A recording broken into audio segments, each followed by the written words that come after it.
everyone. Hello world. This is Shauna with Disrupt Apps LLC, and today I've got a proper screen recording software here and I'm using Linux Mint with Kdenlive if you're interested in like open source technologies. But today's video is part of my series about the cryptocurrency and why it can be considered a failed experiment. And I've been wanting to do this series for a while, and I've put it off, and I have some time to do it. And unlike my other videos so far, I actually have a lot of stuff already pre-written out that I want to go by. But in this series, I want to start it off with an open reading of Satoshi Nakamoto's white paper, Bitcoin, a peer-to-peer electronic cash system. And you can still go online today, and you can find it here at https://bitcoin.org/bitcoin.pdf. So, this Bitcoin white paper has been out there since October 31st, 2008, and I've really wanted to do a public reading of this Bitcoin Satoshi Nakamoto's white paper of Bitcoin. And I have it downloaded here as a PDF, so we can look at it on the screen together. But I've been watching Bitcoin personally ever since it first came out. I was somewhat, I wouldn't say skeptical, but I figured that when humanity gets a good idea, they always tend to screw it up. And I really feel that the Bitcoin experiment has been bastardized. That's a good way to put it up, to say it. So let me read off what some pre-canned stuff that I wrote here. And again, I write everything from scratch. I don't use artificial intelligence. So this will be a somewhat risky video for myself and Disrupt Apps to publish, but I really do feel compelled to write and publish it anyways. Undoubtedly, I'll make some enemies and destroy opportunities, and I can already hear the hisses, jeers, and boos about this, but with things like the FTX scandal, the wild volatility of crypto, watching crypto become heavily influenced by the centralized financial powers it was intended to fight, and now seeing crypto being openly used as a means for corruption, money laundering, meme coins, and just a flat-out speculation asset class to make money. Someone really needs to step up, start an awareness campaign, and start a sensible discourse about the state of crypto, and from where it started way back in the 31st of October 2008 to where it is now. My goal of this video and this video series, but of this video, is to do an open reading of Satoshi Nakamoto's white paper, Bitcoin, a peer-to-peer electronic cash system, to create a conversation, introduce more lay people to the ideas behind crypto, to help people understand what crypto was intended to be, how it has drifted terribly from its initial core ethos, and critique this first iteration of cryptocurrencies, so that subsequent iterations and variations of crypto can resolve the many issues facing crypto. The video series will also go into the flaws of the current crypto paradigm, with this first iteration of crypto seen as a failed experiment, and what could and needs to be done, I hate to use the word needs, but might be done moving forward in this crypto experiment. So, as I mentioned, you can go to https://bitcoin.org, bitcoin.pdf here on the internet, and you can read it for yourself. But first, I want to say, clear your mind of all the crypto hoopla and nonsense and garbage out there, like all the bad press, all the negative press, all the hype, all the speculation, all the corruption, all the celebrity endorsements, the social media, all the YouTubers out there creating the hype and all that stuff. And we need to just gut that from our minds right now and just focus on the root document for Bitcoin and also the crypto movement in general. If we all just take the time to read the actual white paper instead of just go on what people say some influencer or whatever, on the MSNBC, crypto latest financial news and speculation, if we actually just focus what was on the white paper, that's a good starting place to kind of rein in what this lunacy, craziness with crypto has become, this meme crazy. And we can basically see how the idea went awry and the flaws in the first iteration of crypto, what I call the crypto 1.0 experiment phase, and perhaps how some people might evolve crypto in something better crypto, more kinder, gentler. So with that, let's go ahead and actually read the white paper. I'm going to take a sip of water here. Bitcoin, a peer-to-peer electronic cash system. Satoshi Nakamoto. And then you have their email and bitcoin.org. Abstract. A purely peer-to-peer version of electronic cash would allow online payments to be sent directly from one party to another without going through a financial institution.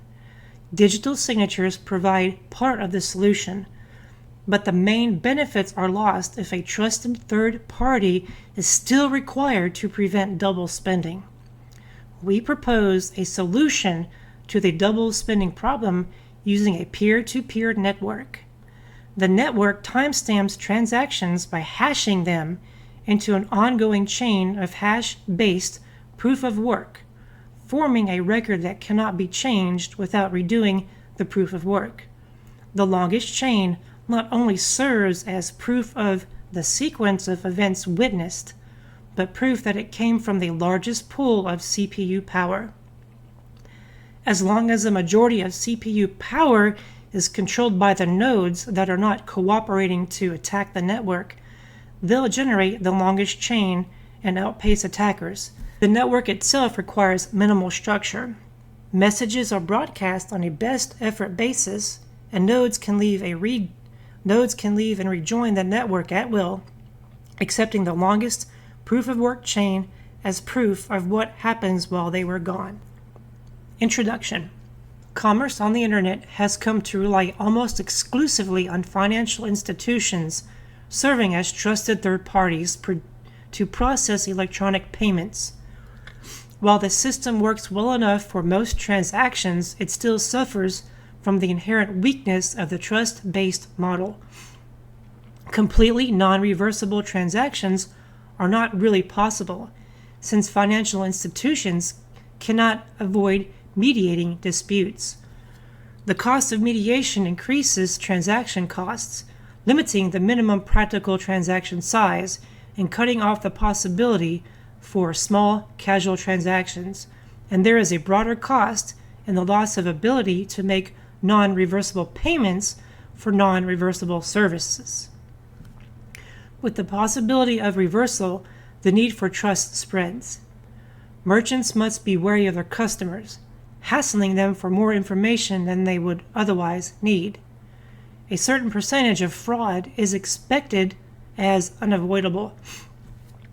These costs and payment uncertainties can be avoided in person by using physical currency, but no mechanism exists to make payments over a communications channel without a trusted party. What is needed is an electronic payment system based on cryptographic proof instead of trust, allowing any two willing parties to transact directly with each other without the need for a trusted third party. Transactions that are computationally impractical to reverse would protect sellers from fraud, and routine escrow mechanisms could easily be implemented to protect buyers. In this paper, we propose a solution to the double spending problem, using a peer-to-peer distributed timestamp server to generate computational proof of the chronological order of transactions. The system is secure as long as honest nodes collectively control more CPU power than any cooperating group of attacker nodes. transactions. 2. We define an electronic coin as a chain of digital signatures. We define an electronic coin as a chain of digital signatures. Each owner transfers the coin to the next by digitally signing a hash of the previous transaction and the public key of the next owner and adding these to the end of the coin. A payee can verify the signatures to verify the chain of ownership. Here's a basic, really rudimentary diagram of how it works. And these are the transactions, and each owner has their own public, if you understand cryptography, they have a public and private key. So they have, basically the owner pipes in their public key, adds it to the hash, and they have their signature, and then the private key gets funneled into the public key, and this is why it's called a block, because you have a block of these keys, hashes, and signatures that basically get taken here and put in here and signed. And it's a weird interweaving loop, that cryptographic loop that gets hashed and chained together.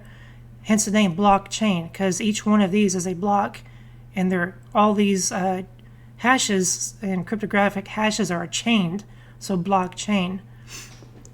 So I'll go ahead and move down here. The problem, of course, is the payee can't verify that one of the owners did not double spend the coin. A common solution is to introduce a trusted central authority, or mint, that checks every transaction for double spending. After each transaction, the coin must be returned to the mint to issue a new coin, and only coins issued directly from the mint are trusted not to be double spent. The problem with this solution is that the fate of the entire money system depends on the company running the mint, with every transaction having to go through them, just like a bank. And this will be critical in the future. We need a way for the payee to know that the previous owners did not sign an earlier transaction. For our purposes, the earliest transaction is the one that counts, so we don't care about later attempts to double spend. The only way to confirm the absence of a transaction is to be aware of all the transactions. In the mint-based model, the mint was aware of all transactions and decided which arrived first. To accomplish this without a trusted party, transactions must be publicly announced, aka distributed, and we need a system for participants to agree on a single history of the order in which they were received, i.e. broadcast across the network. The payee needs proof that at the time of each transaction, the majority of nodes agreed it was first received. And so 3, timestamp server. The solution we propose begins with a timestamp server.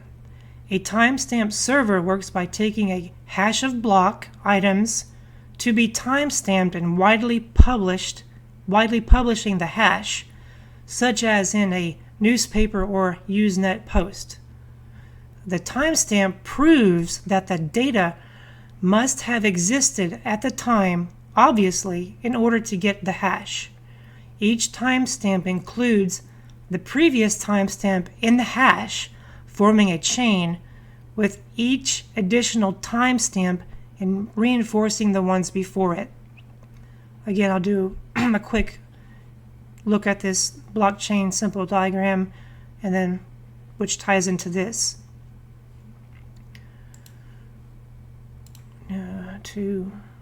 Okay, so next one, proof of work. To implement a distributed timestamp server on a peer-to-peer basis, we will need to use a proof of work system similar to Adam Back's Hashcash, rather than a newspaper or Usenet post. The proof of work involves scanning for a value that, when hashed, such as with a SHA-256, the hash begins with a number of 0 bits. The average work required is exponential in the number of 0 bits required and can be verified by executing a single hash. For our timestamp network, we implement the proof of work by incrementing a nonce, which is like a once only pad for cryptography, in the block until a value is found that gives the block's hash the required 0 bits. Once the CPU effort has been expended to make it satisfy the proof of work, the block cannot be changed without redoing the work. As later blocks are chained after it, the work to change the block would include redoing all blocks after it. The proof of work also solves a problem of determining representation in majority decision making.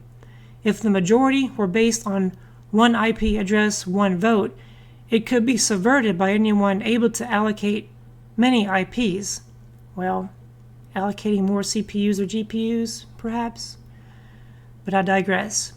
Proof of work is essentially one CPU, one vote. So if you have more than one CPU, you have more than one vote. Just saying. Or one GPU. The majority decision is represented by the longest chain, which has the greatest proof of work effort invested in it. If a majority of CPU power is controlled by honest nodes, the honest chain will grow the fastest and outpace any competing chains. To modify a past block, an attacker would have to redo the proof of work of the block and all blocks after it, and then catch up with and surpass the work of the honest nodes. We will show later that the probability of a slower attacker catching up diminishes exponentially as subsequent blocks are added.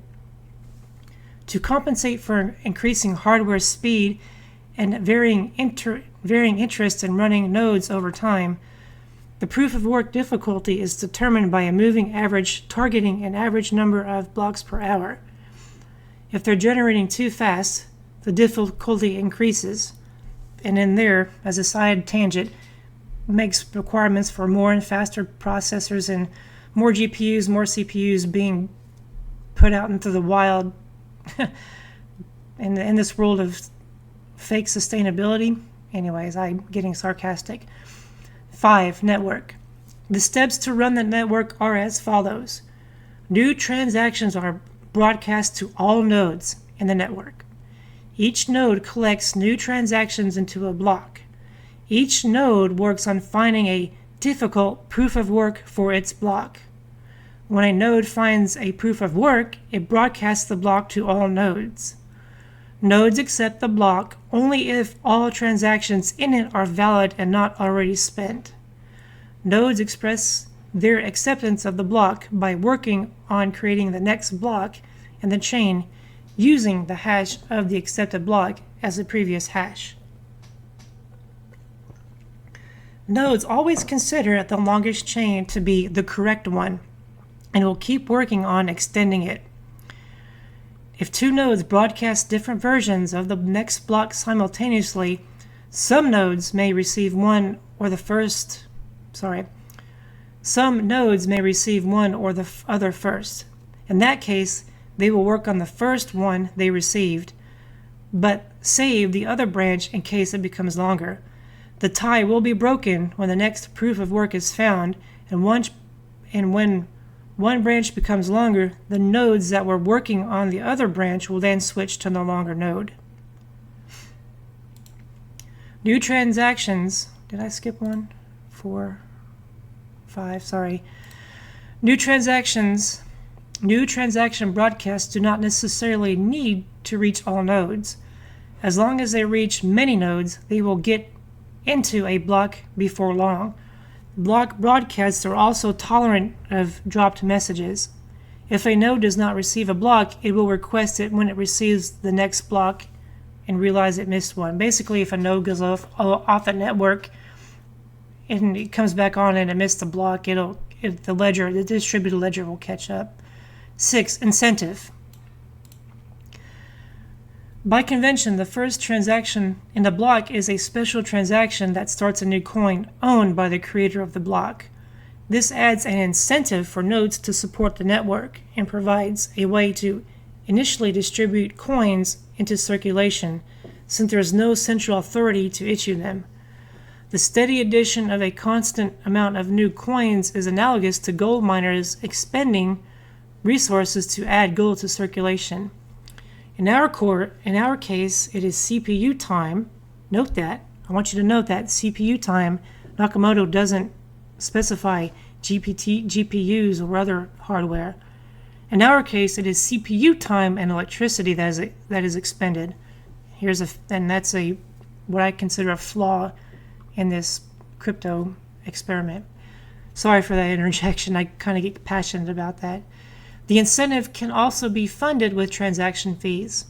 If the output value of a transaction is less than the input value, the difference is a transaction fee that is added to the incentive value of the block containing the transaction. Once a predetermined number of coins have entered circulation, the incentive can transition entirely to transaction fees and be completely inflation-free, which, if you know about halving and breaking things into satoshis, it's not inflation-free. It's fractionally inflation, possibly inflation by fractions and decimals. But I'll talk about that in another video. The incentive may help encourage nodes to stay honest. If a greedy attacker is able to assemble more CPU power than all the honest nodes, i.e. crypto mining, he would have to choose between using it to defraud people by stealing back his payments or using it to generate new coins. He ought to find it more profitable, there's the key word, profitable, to play by the rules, such rules that favor him. Again, such rules that favor him with more new coins than everyone else combined, than to undermine the system and validity of his own wealth. And that's one critique I'll go over with Nakamoto later, is Nakamoto is very naive in how greedy and insecure people are, despite his best, intentions. Reclaiming disk space. Once the latest transaction in a coin is buried under enough blocks, the spent transactions before it can be discarded to save disk space. To facilitate this without breaking the block's hash, transactions are hashed into a Merkle tree with only the root included in the block's hash.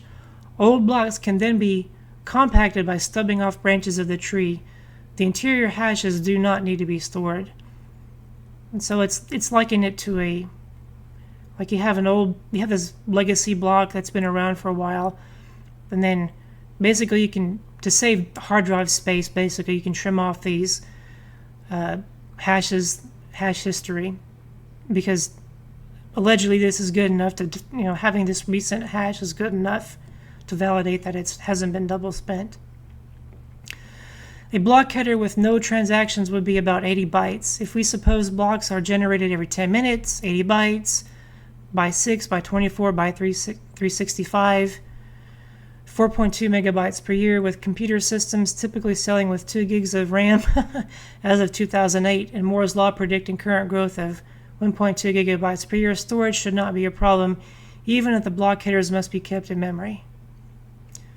So that's just talking about hardware, memory requirements. All right, just making sure 6, 7, 8. Simplified payment verification. It is possible to verify payments without running a full network node. A user only needs to keep a copy of the block headers of the longest proof of work chain, which he can get by querying network nodes until he's convinced he has the longest chain, and obtain the Merkle branch linking the transaction to the block it's timestamped in.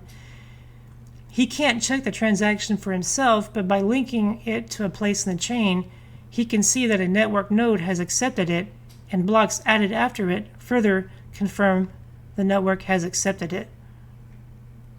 So here's basically a block header, the blockchain, the Merkle root, and this is the chain going forward.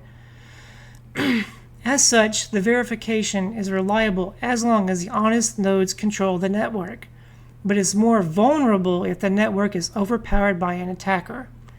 While network nodes can verify transactions for themselves, the simplified method can be fooled by an attacker's fabricated transactions for as long as the attacker can continue to overpower the network. One strategy to protect against this would be to accept alerts from network nodes when they detect an invalid block, prompting the user's software to download the full block and alerted transactions to confirm the inconsistency. Businesses that receive frequent payments will probably still want to run their own nodes for independent security and quicker verification. If you remember up here, they were talking about trimming out, instead of having to push all this data, through the network and save it.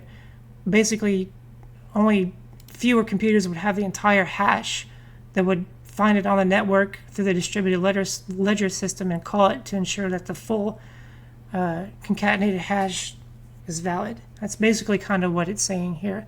But I'll go over that in another video and videos to come. 9. Combining and splitting value.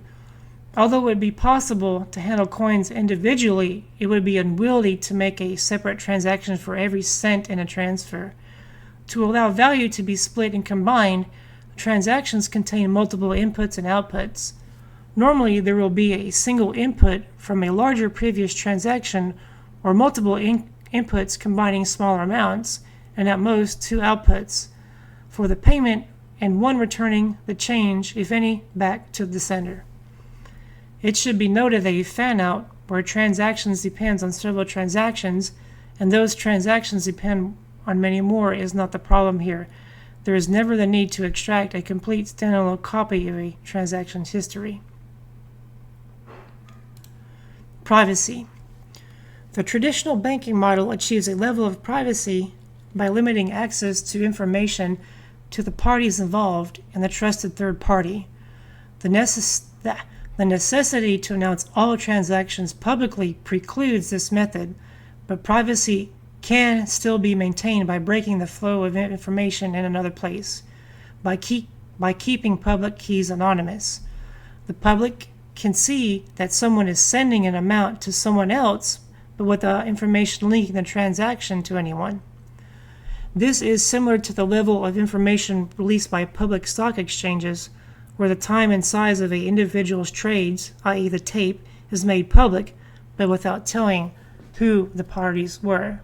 And here's kind of basically, a traditional privacy model by what Nakamoto is promoting. And basically, if you know like RSA and asymmetric encryption, you'll know you have a public and a private key. The public knows your public key, but they don't know your private key.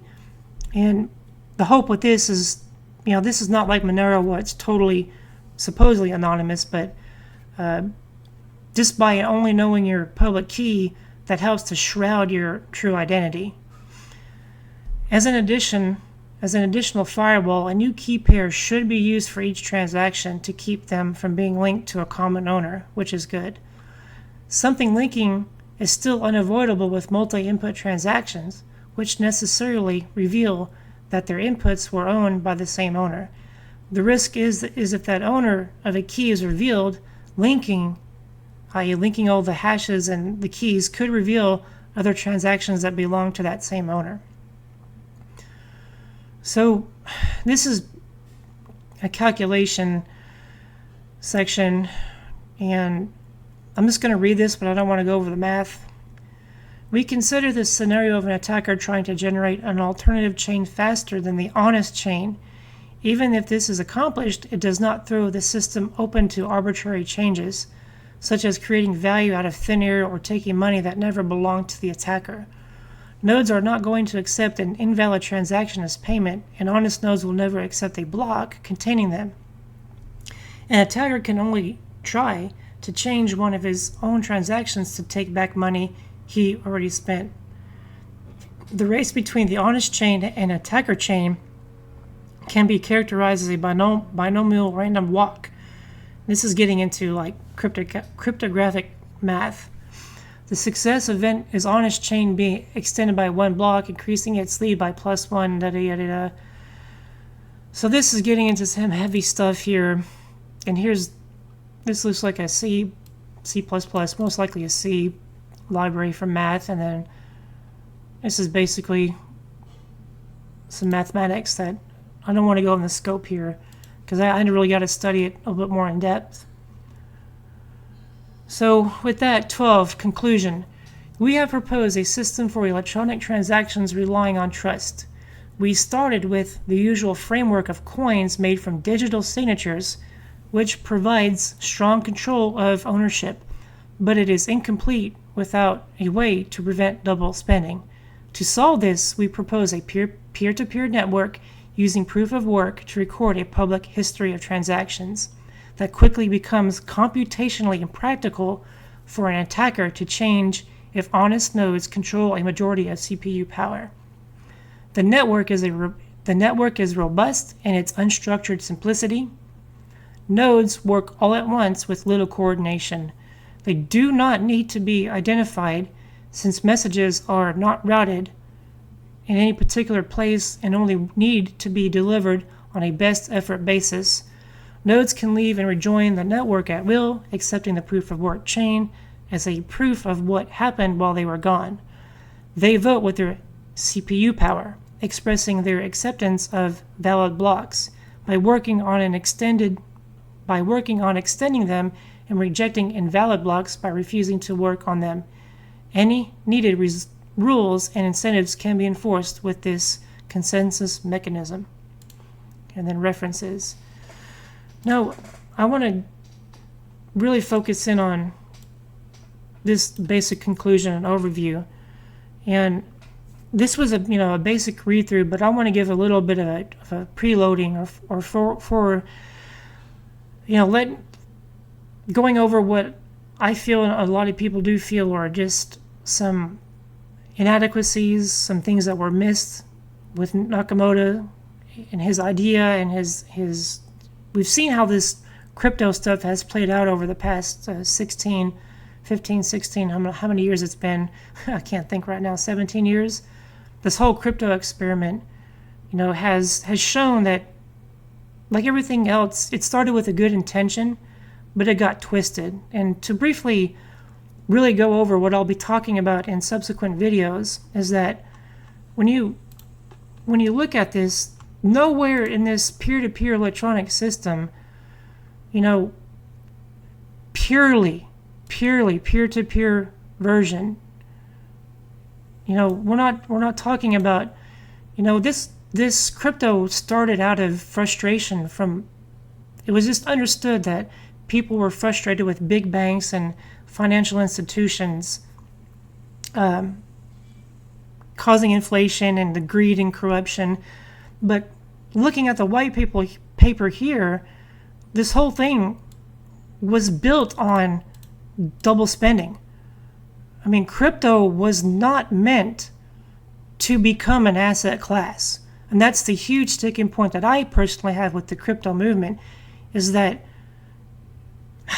people got greedy, especially during COVID when everyone was broke and had too much time on their hands, and they had all these discount brokers that allow crypto to become basically a gambling asset class. Crypto here was a solution to the double spending problem. It was not an asset class. It was not a gambling asset. It was intended, it was a way for people to basically do a transaction from one person to another. And what I go into in my other videos is that I'm really big, and like Nakamoto was that there was a peer-to-peer network and that there was no trusted third parties. That's the big thing. Let me see if I can find it here. Yeah, trusted third parties. See, trusted third parties.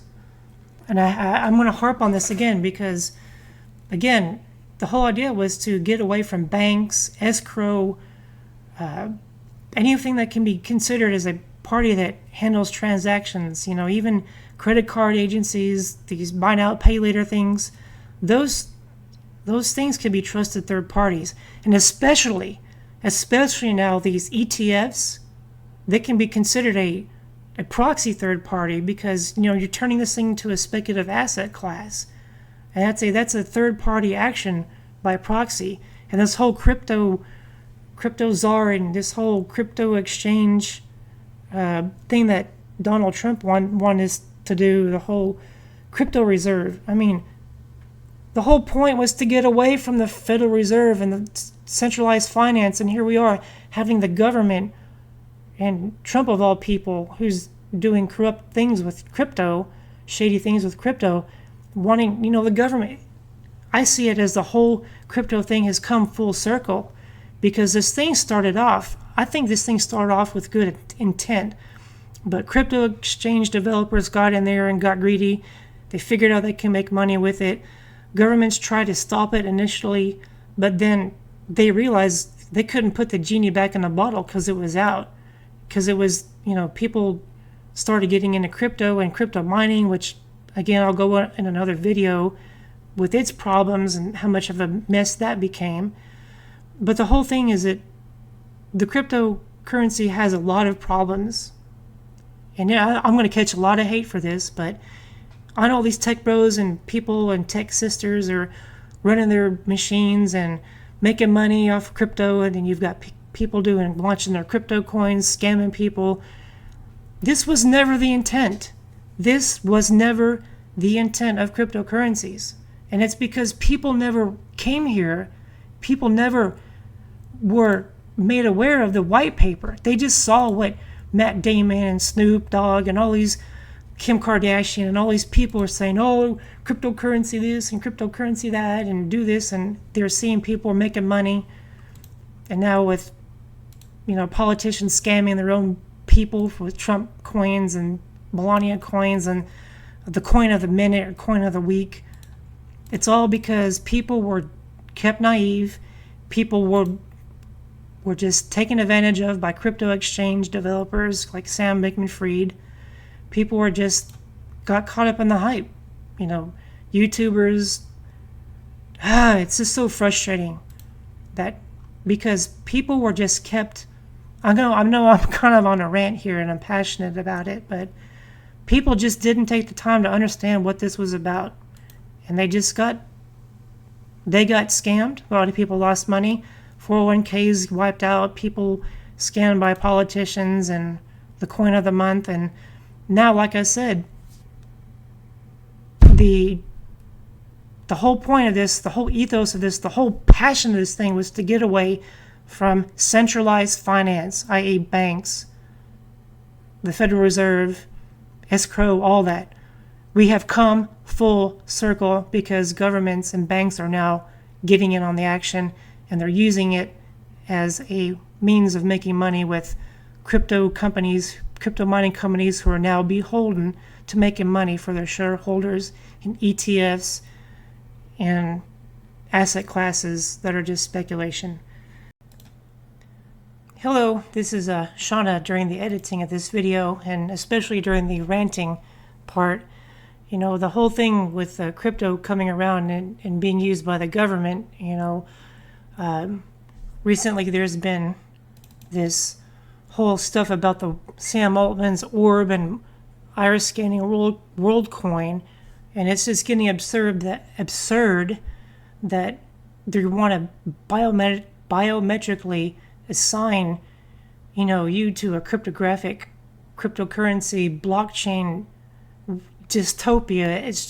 It's the whole cryptocurrency is now becoming an actual threat to human dignity and human privacy, because what's going to happen in the next 5 to 10 years when so many jobs are going to be lost to AI and robotics and automation, all because big tech wants to make quarterly profits and sell out the working class.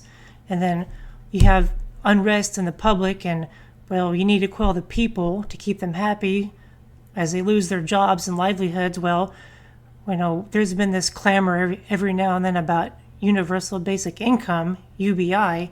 So the way that things are heading with this authoritarianism and techno techno-authoritarianism across the world. Well, hey, let's make this orb stuff. Let's sell it to people that it's for your security. It makes life convenient. It helps to distinguish you from bots on the internet. This is just absurd, ludicrous absurdity, artificial problems with artificial solutions. And let's just put everyone on a blockchain UBI, where the government, if you want to get, subsistence level income, you got to sign up with a crypto dollar or crypto yen or crypto mark or crypto whatever, which will be a government meme coin. And if you want to get your survival, you have to do, you have to subvert yourself or submit yourself to the government or the corporations. I don't want to live in a world that's going to be a crypto meme blockchain UBI, which is basically be nothing more than a company script 2.0, like company store back in the 1890s or 1870s, where the company owned your ass. I mean, this is where we're headed, and it's all because of crypto. And these crypto people are just pushing this crap. And yeah, I'm ranting, but I need to rant because, again, this crypto thing was a good idea that just got out of hand and is pushing humanity in what I think is a bad direction for privacy. Because the crypto can be modified to track everything you do, all your transactions, your movements in real time, especially with this orb crap. If you have to start scanning your iris to go walk into Walmart or a store or walk into a bathroom or whatever, this is total blockchain dystopia that would be absurd. But yeah, I'm going on a tangent, but I just wanted to interject that here. But I'm ranting. I'm starting to deviate. But again, thank you for,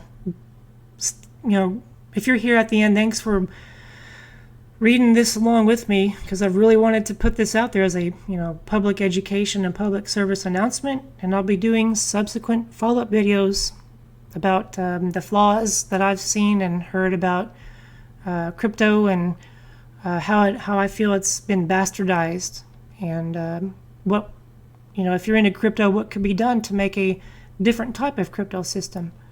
And once again, this is Shauna with Disrupt Apps LLC. Thank you very much for your time.